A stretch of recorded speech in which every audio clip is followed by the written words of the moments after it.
Brilliant maths classes में आपका स्वागत है। यदि आप नया चैनल को सब्सक्राइब जरूर करें, साथ में नोटिफिकेशन पाने के लिए बेल आइकन को भी दबाएं, वीडियो को लाइक शेयर करें। इस वीडियो में हम लोग प्रश्नावली 14.3 का प्रश्न क्रमांक 7 को हल करेंगे। तो प्रश्न को हल करने से पहले आइए प्रश्न को पढ़ के समझ लेते हैं। प्रश्न है, नीचे दिया हुआ बंटन कक्षा के 30 विद्यार्थियों के भार दर्शा रहा है। मतलब नीचे दिया हुआ जो बंटन आप ये देख रहे हैं, ये नीचे दिया हुआ जो बंटन है ये कक्षा के 30 विद्यार्थियों के भार को दर्शा रहा है, मतलब वजन को दर्शा रहा है। अब आगे बढ़ते हैं, इस बंटन का हमको क्या निकालना है। तो चलिए, विद्यार्थियों का माध्यक भार ज्ञात कीजिए। तो हमें ये जो नीचे बारंबारता बंटन है, जिसको हम लोग सारणी भी कहते हैं, इसका हमें माध्यक भार ज्ञात करना है। ये बंटन जो है मेरा एक ही इस पे नहीं आ पाया, तो मैंने इसको नीचे भी लिख दिया है। तो आइए हम लोग इस बंटन का माध्यक भार ज्ञात करते हैं। इस प्रश्नावली का ये अंतिम प्रश्न है। इससे पहले के प्रश्न को हम लोग माध्यक निकालने के लिए बढ़िया से सीख लिए हैं, तो यहाँ पे थोड़ा सा जल्दी में। तो आइए प्रश्न क्रमांक 7 को हल करने के लिए हम लोग इस प्रकार का जो है 3 जो है कॉलम को खींच लेंगे।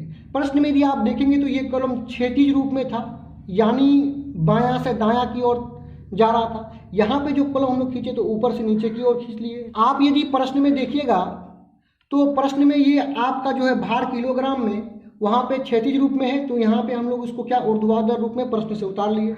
विद्यार्थियों की संख्या यानी दूसरा वाला कॉलम जिसको हम लोग यफ कहते हैं, उसको भी यहाँ पे प्रश्न से उतार लिए। अब हमें निकालना है संचयी बारंबारता। तो आइए संचयी बारंबारता निकालते हैं, उसके बाद हम लोग माध्यक के लिए आगे बढ़ेंगे फिर। तो चलिए संचयी बारंबारता निकाल लेते हैं। संचयी बारंबारता निकालने का तरीका ये है कि पहला बारंबारता को हूबहू यहाँ पे लिख देंगे।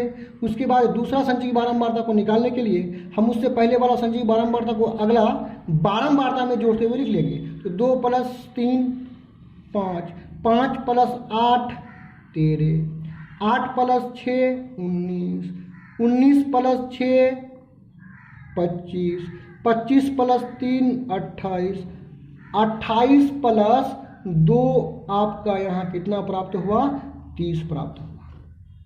संचयी बारंबारता का कॉलम हम लोग भर लिए। अब हमें निकालना पड़ेगा यन का मान।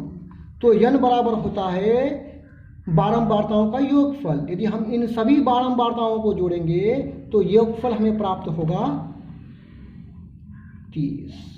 अब हमें माध्यक ज्ञात करना है। तो माध्यक का ये सूत्र को प्रयोग में लाने से पहले हमें माध्यक वर्ग निकालना होता है। तो आइए माध्यक वर्ग पहले निकाल लेते हैं। तो माध्यक वर्ग निकालने के लिए हम देख रहे हैं कि यहाँ पे n बराबर कितना है, 30 है। तो हम n/2 का मान निकाल लेंगे। n/2 मतलब n को 2 से भाग देंगे, अर्थात n का मान 30 है, तो 30 को हम लोग 2 से भाग देंगे तो 15 प्राप्त हुआ।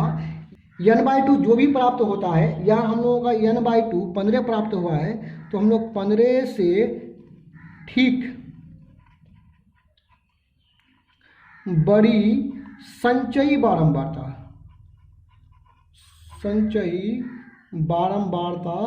को देख लेते हैं। तो 15 से ठीक बड़ी संचयी बारंबारता को देखने पर यहाँ पे हमें क्या प्राप्त होता है। यहाँ पे देखिए इन बारंबारताओं में 15 से ठीक बड़ा संचयी बारंबारता क्या है, 19 है। तो हम यहाँ पे लिख देंगे 15 से ठीक बड़ी संचयी बारंबारता 19। अब हम लोग आसानी से माध्यक वर्ग निकाल लेंगे। तो यहाँ पे लिख देंगे माध्यक वर्ग बराबर, यानी 15 से ठीक बड़ी संचयी बारंबारता 19 प्राप्त हुआ, और 19 के सामने वाला जो ये वर्ग देख रहे हैं इसी को हम लोग कहेंगे माध्यक वर्ग। यानी माध्यक वर्ग 55 से 60। अब हमें इस सूत्र का प्रयोग करके माध्यक निकालना है, लेकिन उससे पहले ये जो मान देख रहे हैं यल, n/2, CF, F और H का मान हम लोग निकाल लेते हैं। तो आइए सबसे पहले निकालते हैं यल का मान निकालते हैं। यल हो सीमा यानी छोटा वाला मान क्या है, 55 है, तो इसको यहाँ पे लिख लीजिए। इसके बाद हम लोग निकाल लेंगे n/2 अभी आप लोग 15 निकालें। अब निकाल लेते हैं CF का मान। तो देखिए CF किसको बोलते हैं, CF होता है माध्यक वर्ग से ठीक पहले वर्ग की संचयी बारंबारता। तो ये माध्यक वर्ग है, माध्यक वर्ग का संचयी बारंबारता 19 है, तो 19 को CF नहीं कहेंगे, उससे ठीक पहले की संचयी बारंबारता को हम CF कहेंगे। यानी माध्यक वर्ग से ठीक पहले वर्ग की संचयी बारंबारता को हम लोग CF कहेंगे। तो CF हमें प्राप्त हो गया यहाँ पे 13। अब हम निकाल लेते हैं F। तो F होता है माध्यक वर्ग की बारंबारता। अब देखिए माध्यक वर्ग ये है, इसी का जो बारंबारता होगा माध्यक वर्ग का, इसी को कहते हैं हम लोग यफ। तो यफ हमें प्राप्त हुआ 6, तो यहाँ पे लिख लिए। और अंत में हम लोग निकाल लेते हैं यच का मान। यच होता है उच्च वर्ग सीमा माइनस निम्न वर्ग सीमा, यानी बड़ा वाला मान 60 में 55 को घटाएंगे तो हमें प्राप्त होगा 5। आइए अब हम लोग माध्यक का सूत्र का प्रयोग कर लेते हैं। तो माध्यक बराबर होता है l plus n/2 minus c f बट्टा एफ इंटू एच। आइए इधर ही हम लोग हल कर लेते हैं। यल का मान कितना है 55 plus n/2 15 minus c F, तो सी एफ कितना है 13 बट्टा एफ, तो एफ का मान कितना है 6 गुना एच का मान कितना निकाले 5 निकाले। चलिए इसको आगे बढ़कर हल कर देते हैं। यल 55 है प्लस 15 से 13 घटने पर 2 बट्टा 6 गुना 5। चलिए कुछ कटता है तो काट लेते हैं। 2 1 कम 2, 3 दूने 6, यानी 55 प्लस 5 गुना 1 5 बट्टा 3। अब आगे बढ़ाते हैं इसको। 55 प्लस कर देंगे 5 को 3 से हम लोग भाग दे देते हैं।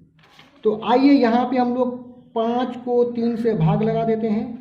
तो 3 1 कम 3 2 0 6 18 2 फिर 6 18 2 0 6 18, यानी 1.666। दशमलव के बाद हम लोग 3 अंक तक निकाल लेंगे। हमें यहाँ प्राप्त हुआ 1.666। तो आइए यहाँ पे हम लोग इसको थोड़ा सा जोड़ लेते हैं।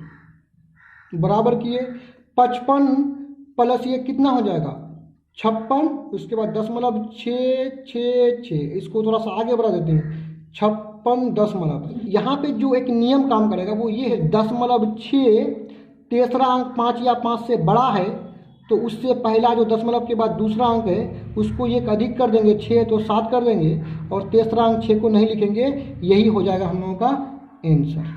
प्रश्न में भार जो है किस में था, किलोग्राम में था, तो यहाँ पे लिख सकते हैं केजी।